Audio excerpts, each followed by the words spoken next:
της οικογένειας Μαλαουρίτη, περίπου 190 ετών. Κατά αριστερά μας το κτίριο που είναι πίσω από το βαρκάκι.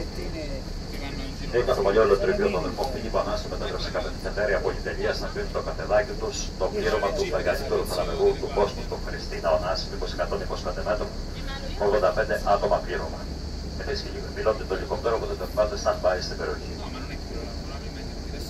Εδώ στην μικρή παραλία πάνω υπάρχουν τροπικά δέντρα παραγωγού καρπούς, καρύδες, μάγκο και νανά. Ο Νάς εκφέρει από τη Νέα Ζηλανδία και ευλογήτης αρκετά.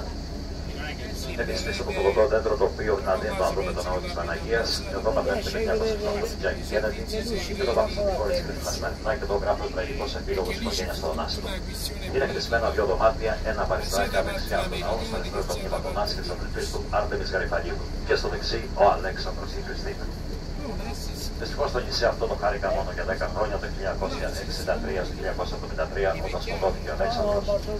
Ο Ντονάς το πήρε κάτω βόλτα και πέθανε το 1975 στη ηλικία 68 ετών σε κάποιο αμερικανικό νοσοκομείο στο Παρίσι, παραμείνει μόλις 45 κιλά μάλλον.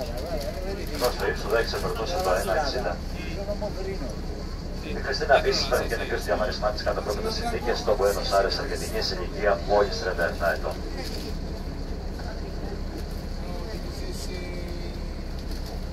Quella è la spiaggia che andavano turisti a fare il bagno.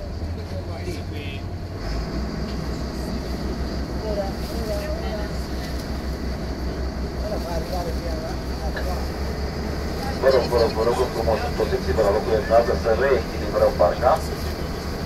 Per favore, tornatevi ai vostri posti per equilibrare la barca, altrimenti schilosa.